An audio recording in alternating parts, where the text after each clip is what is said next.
Hey guys, it's me, Seren, back with another video for you. It's Thursday, so it's, more or less the end of the week. I made my first video Tuesday, so this will probably be my last video for this week. And I hope you guys enjoy it. This video is going to be about Lena Dunham. Lena Dunham has been all over the interwebs everywhere this week, as I'm sure you guys have all heard. She's gotten into a bit of hot water over some stuff that she wrote in her memoirs. Um, just really gross stuff involving herself and her sister, her younger sister, Grace. Um, Her sister is about 10 years younger than her, and she writes in her memoirs some really shady stuff about bribing her sister. She bribed her sister with candy to kiss her, and she told her sister that she could watch anything she wanted on TV if she would lay on Lena Dunham, and she said that at 17 she masturbated in the bed next to her sister. Her sister was only 7 years old, while her sister was sleeping, and all kinds of really creepy stuff about wanting to touch her sister and kiss her, and kind of inappropriate, crossing the line. And there was also some really disturbing, especially disturbing passages where she talks about spreading open her sister's vagina when her sister was 1 and she was 10, and discovering pebbles and rocks and things, and how she called for her mom, and how her mom didn't ask her, why she did it, what was going on. She just kind of removed the pebbles and, kept it moving. And these anecdotes, you can tell from the way that they're written that they're kind of meant to be funny, humorous examples of, Lena Dunham's quirkiness, which she's really built a whole brand around with the girls and everything. But a lot of people are aghast and feel like this was sexual abuse, and that Lena Dunham is a sexual abuser and a child molester and a pedophile and all this stuff. The excerpts were published on a website, Truth Revolt. I will include links if you guys want to read them. And apparently Lena Dunham's lawyers have sent Truth Revolt a letter saying that they're going to sue them, defamation of character, and, falsely accusing her of being a sexual sadist and this and that. And they ran a piece. They've since ran a second piece since the original one with the excerpt stating, this is what she wrote. These are direct quotes from her book. She seems upset that it wasn't received the way she wanted it to be received, and, now she's trying to backpedal and do this and do that. She went on a long rant trying to explain on Twitter, which really only made things worse, because she said a lot of, even more creepy things about, well, Grace was fine with it. Why can't you guys be cool with it? Which is, something that a lot of abusers say, right? Oh, my wife was cool with me whooping her ass. Why aren't you cool with me whooping her ass, Ray Rice, So a lot of people feel like she's just adding insult to injury, and, people feel like this should be the nail in the coffin for Lena Dunham. But, with that being said, and what this video is about, as you guys can see by my title, Lena Dunham has a staunch reserve of white feminist supporters, white feminist allies, who are standing by her and who refuse to really let her sink, refuse to let her go down, too big to fail, right? Like Wall Street or like the Titanic. Lena Dunham has really become a figurehead for the white feminist movement, of this generation, and they refuse to let Lena Dunham go down. This is not the first time that Lena Dunham has been called out for problematic, racist, sexist, just disturbing behavior. When her show first came on, a lot of people called her out for the show being racist. The first season of the show didn't include any people of color, no black people whatsoever, no Hispanics, no Asians, and it takes place in New York City, which is supposedly, one of the most diverse cities in the world, and the only people of color that we even saw even later on was the nannies. One of them, I don't know her fucking name, one of them became a nanny, and the other nannies were all illegal immigrants, and she's trying to rally them up to fight for their rights, and all type of white savior bullshit. My mom used to be into that show. She tried to get me to watch it. I watched a couple episodes and I was like, this show sucks. This bitch is a hack. The writing is awful. It's not funny. How can she be the voice of a generation when there are no people of color in her show? Also, she's the voice of the white generation and I'm not white, so I really can't relate. So when she was called out, I remember there was this whole big thing because like one of her friends and producers went on this Twitter rant talking about you can't force diversity, which is typical of like racist white creatives. Oh, you can't force diversity, and you know there's plenty of shows that don't have any white people, it's all black people, and you can't force them to put white people on their show, and if you tried, you'd be called all kinds of names. And it's like, well, yeah, but that's different because white people already have the majority of, you know, the media, the films. It's a little different, right? Like, can you not see that? But whatever. Okay. So she's been called out for that. She's been called out, you know, she goes, oh, it was a complete accident. It was because in my life, I don't know any black people, you know? So, like, black people literally do not exist in her world. Other people of color literally do not exist in her world. She lives in a nice little white bubble in Fort Greene, Manhattan, in Brooklyn. Can't believe I just said that. She lives in a nice little bubble in Brooklyn, in Fort Greene, where she never sees any black people at all, ever, you know? And she felt like this was completely appropriate to say. And it's funny because one of her classmates that went to college with her, a black girl, wrote a piece. Like, I actually know Lena Dunham. I was in several classes with her. It's really disturbing for me to hear her say she literally doesn't know any black people and has never seen them. Like, black people don't exist. Like, hello, I exist. Which I've discussed in other videos when we've talked about the white bubble and white privilege and how they literally feel like, you know, we don't exist. So yeah, well, with that being said, she's also said some other, you know, weird comments before this book even came out. She's made other comments about dressing up her younger sister and putting makeup on her and paying her, you know. She put up one of those Throwback Thursday pictures on Instagram of her younger sister with this face full of makeup and this, like, provocative clothing on.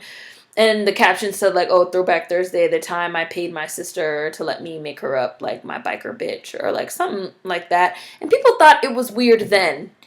But even then, you know, her white feminist allies came to rescue her. You know, they were all in the Instagram comments. You know, you guys are attacking Lena Dunham for no reason, this and that.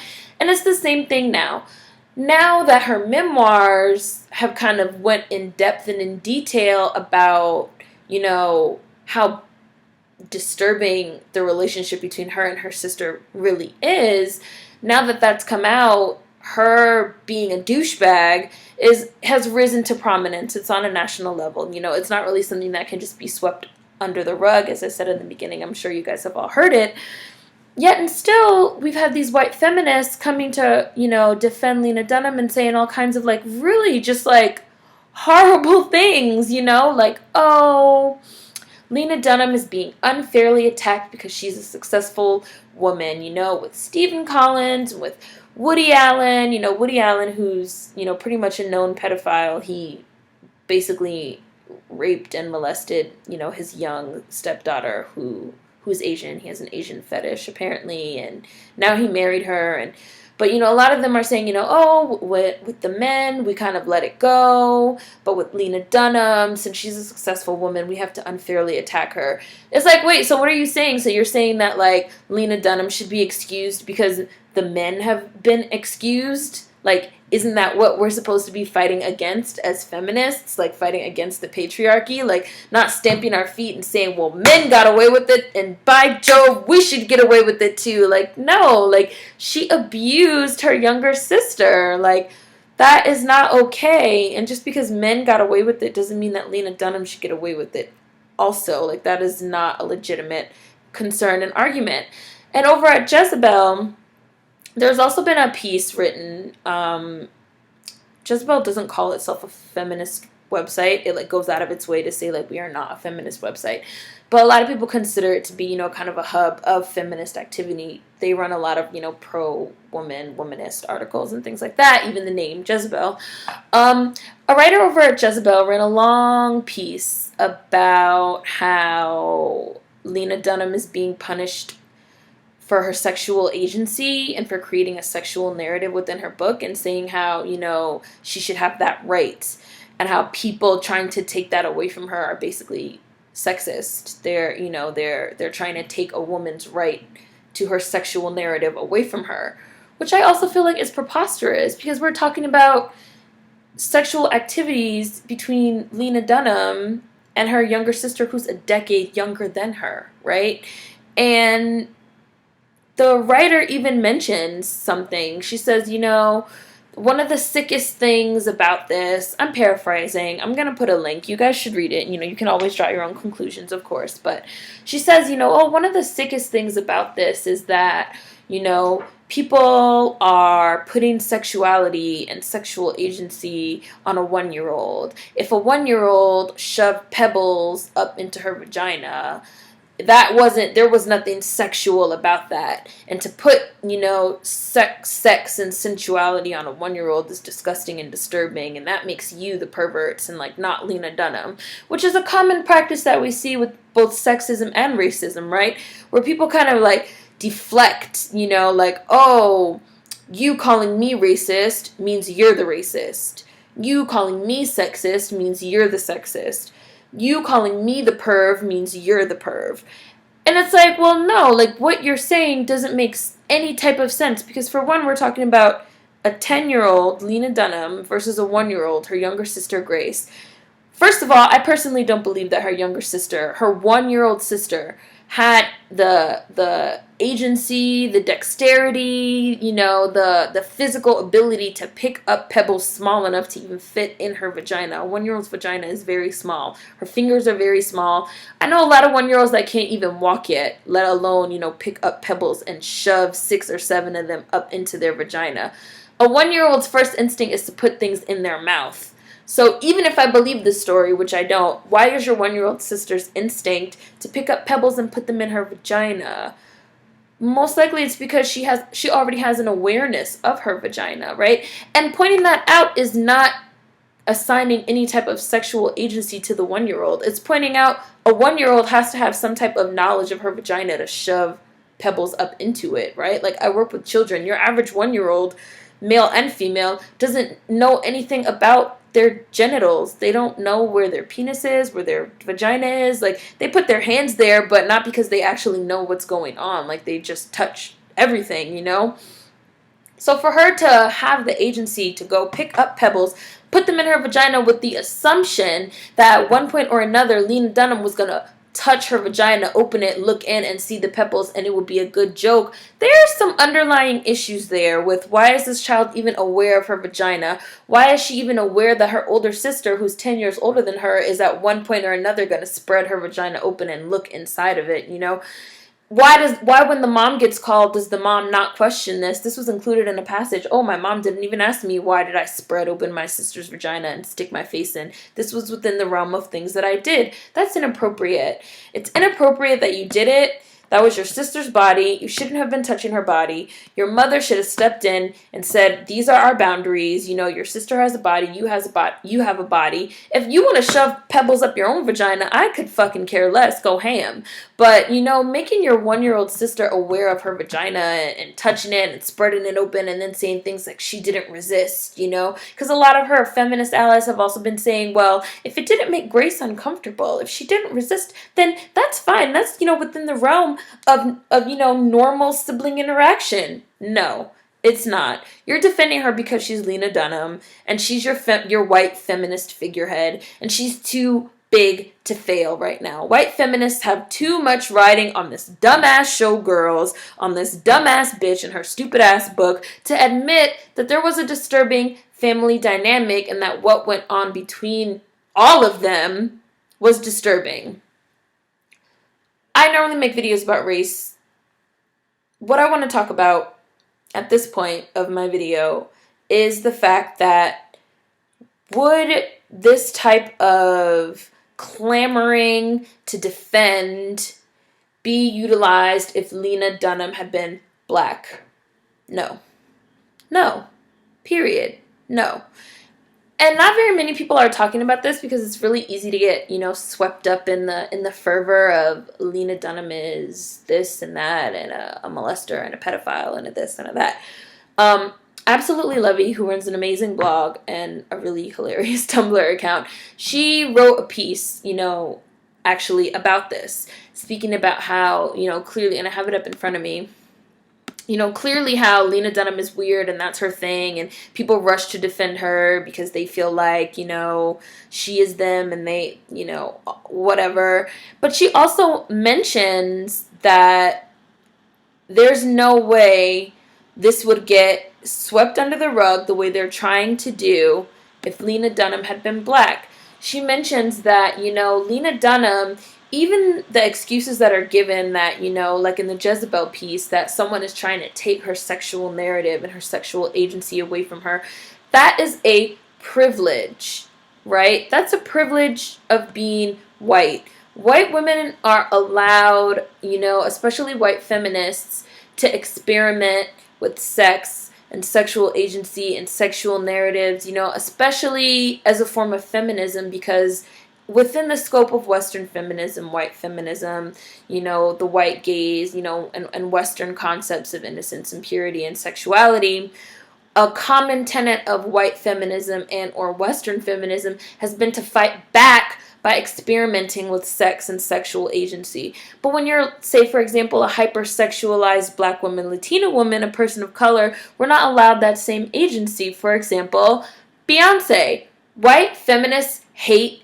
Beyonce. They jump all over her anytime she does something in the least bit sexual, and they read all these think pieces about Beyonce is not a feminist, Beyonce is pandering to the male gaze, Beyonce has to take off her clothes to make a point, Beyonce is not a good example of feminism, and that's because they already see us black women, women of color, Hispanic women, Asian women, as hypersexual creatures, They already see us a certain way to the point where we're not allowed to have the same sexual agency as a white feminist, as a person like Lena Dunham. So if this had been a black artist, a black entertainer, a black writer who wrote something this disturbing in their memoirs, people would probably be clamoring for this person to be put, under the jail for molestation and child abuse. But instead, you have this group of white feminists coming out to defend her. And on a larger scale, I read a really brilliant piece recently, which I'm also going to link to, that spoke about how racism steals black childhood, steals black opportunities, steals black growth, black creativity, because black people, the piece specifically focused on black people, but again, a lot of this deals with all people of color, especially Hispanics and Latinos. We, from, the time that we are young, we're not given the same opportunities to fail, not just to succeed, because we all know that people of color in this country are not given, enough opportunities to succeed. We all know that, but we're not also given enough opportunities to fail. We're not given enough opportunities to say, oh, as a kid, I did some dumb shit. Like, as a kid, George W. Bush, I experimented with drugs. Our former president has said publicly that he experimented with drugs. Can you imagine the outcry and the backlash that if Obama came out publicly and announced, sure, I experimented with cocaine, and people already want to boot him out because they know he, smoked weed back in the day, the same exact things that are, used to defend white people, the excuse of, well, give her sexual agency, give her sexual narrative. Oh, this is just the norm. All kids experiment. All kids do dumb things. When people say that, they're talking about white people, white kids, white privilege, white feminism. These same exact things are used to demonize and vilify black people, especially black victims, as you see with Mike Brown, as you see with Trayvon Martin, as you see with Vondrett Myers. Oh, there was marijuana in their system. Oh, they had just robbed a store. Oh, he had prior gun charges and he was on house arrest and he did this and he did that. None of these are seen as necessary conduits and outcomes of growing up. All of these are seen as strikes against the person of color. Where with the white person, these are seen as flaws that give character. These are seen as the very reasons why we love this person, People love that Lena Dunham is weird and odd and quirky. And that's one of the main reasons why people are out here defending her and caping her. They feel like, well, that was me when I was younger. I did all kind of weird shit. The comments in the Jezebel section are crazy. There are people in there talking about, oh, I thought everyone masturbated next to their sibling while their sibling was asleep. What? But then you go to a piece that's talking about Michael Brown, and they say, I've never smoked weed in my life, and everyone knows that marijuana makes those black people turn into crazy animals. That bum rush cops, he deserved to die. He deserved to get shot up, you know? And all of this falls into white privilege, you know? And again, as I've said in other videos, this is what makes it really hard for people of color and women of color, and especially black and Hispanic Latino women, to find themselves, you know, as allies of white feminists, because the white feminist movement is normally so mired in racism and sexism. Like, you have to be white. Like, you have to be white to be a white feminist. You can be a white man, you can be a white woman, but it's like, to really benefit from the type of, the brand of feminism that they're pushing, you have to be white. You have to have had opportunities to fail. You know, you have to have had, you know, the safety net of your complexion, you know, the complexion for protection, you know. You're too big to fail when you're white. You know, you have a whole world crafted to defend you. You have built-in supporters that are waiting to say, you know, well, people are just attacking you because, you know, you're a successful woman and you're saying things that they're afraid to say. If you didn't have the complexion for protection, if you were black, these would be seen as, you know, reprehensible flaws, and you would deserve to be burned at the stake, essentially. You know, white privilege, it's all encompassing. It's all encompassing. It affects literally everything, you know. And I'm glad that there's a backlash against Lena Dunham, but I doubt that anything's gonna happen. I doubt they're gonna cancel her show. I highly, highly doubt. Her show won a fucking Golden Globe, I want to say, last year, you know. She's going on a book tour. Lena Dunham made $6 million last year. She's 30 years old. Why does she even have a memoir out? What is her memoir? Being weird in the suburbs and, you know, writing a show. The end. Why does she even have memoirs, you know? Why are people so invested in protecting her? She has the complexion for protection, you know? She's white. She has the white privilege. She's a white feminist. So all of her white allies are going to rush to defend her when, you know, when it comes to black and Hispanic women and black and Hispanic feminists, there is no protection, you know? And it's really disturbing, and you know, I hope she goes down, but she's probably not, you know. In black feminist and, you know, POC, WOC feminist circles, they're already calling her Teflon. Like, nothing sticks. Nothing sticks to this bitch. Everything just slides right off. She's too big to fail. She's too white to fail, you know. So that's just something I wanted to make a video about, highlighting and detailing. Hopefully you guys enjoyed this one. I'm going to include links. Please read them, because again, a lot of people are discussing how disturbing the sexual components of this are, which is true. And I don't really think there's any denying how, you know, disturbing that is, but not too many people are discussing why she's being defended. And I think that's actually really far more interesting and complex. So please read the links. Let me know what you guys think in the comments. Again, this will probably be my last video of the week, so please have an amazing weekend, and I'll see you guys next week. Peace.